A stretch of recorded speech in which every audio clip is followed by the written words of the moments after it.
twins that are conjoined, according to funeral home authorities, Lori and George Schappell, passed away last month in Pennsylvania. Throughout their lives, they defied medical predictions by pursuing distinct occupations, interests, and relationships. They had 62. The twins passed away on April 7 at the University of Pennsylvania Hospital, according to obituaries published by Lebensberger Funeral Homes of Hamburg. The twins are recognized by Guinness World Records as the oldest living conjoined twins. There was no mention of the death's cause. In an interview upon reaching 50 years old, Lori stated, "The doctors didn't think we'd make 30 when we were born, but we proved them wrong," according to the Philadelphia Inquirer. In 2007, George came out as transsexual. The twins were united at the skull but had separate brains. They were born in West Reading, Pennsylvania, on September 18, 1961. Lori used an adaptable wheeled stool to move George, who was 4 inches shorter and had spina bifida. The obituary stated that it was very important for both of them to live as independently as possible, even though they had to follow each other wherever they went. After completing public high school, they both enrolled in college. George put up with Lori working at a hospital laundry for 6 years.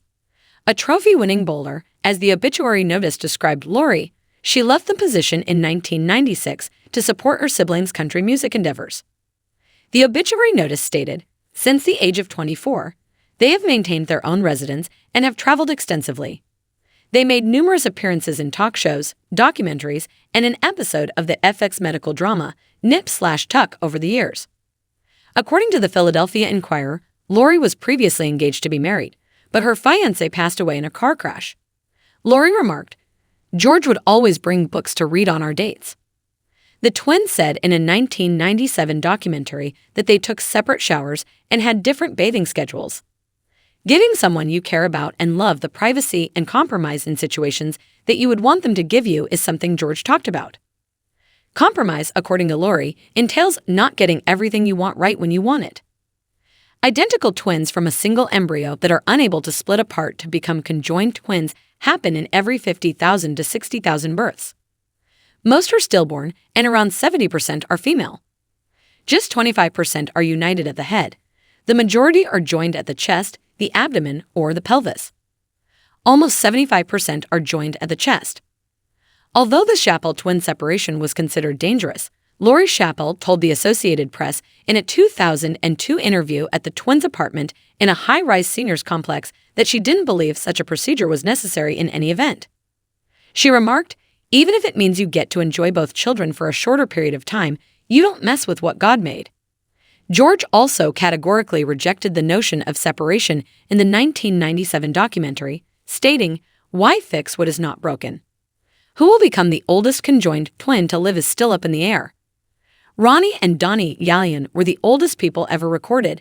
They passed away in 2020 at the age of 68. The 19th century Siamese twins, Aang and Chang Bunker, who rose to renown as a circus act, lived to reach 63 years old. The father and 6 siblings of the Schappell twins are among those who have survived. According to the funeral home, private services are scheduled. At the Hospital of the University of Pennsylvania in the United States, the twins who had lived the longest in history passed away while receiving medical attention. How did George and Lori lead different lives? The twins' lives diverged greatly, leading to an intriguing divergence of trajectories. George, previously Reba, who was first recognized as being the same gender, came out as transgender in 2007 and took on a new name and identity. His sister Lori was a trophy-winning 10-pin bowler, but George was a successful country musician. Their living situations demonstrated their distinctiveness even if they were close.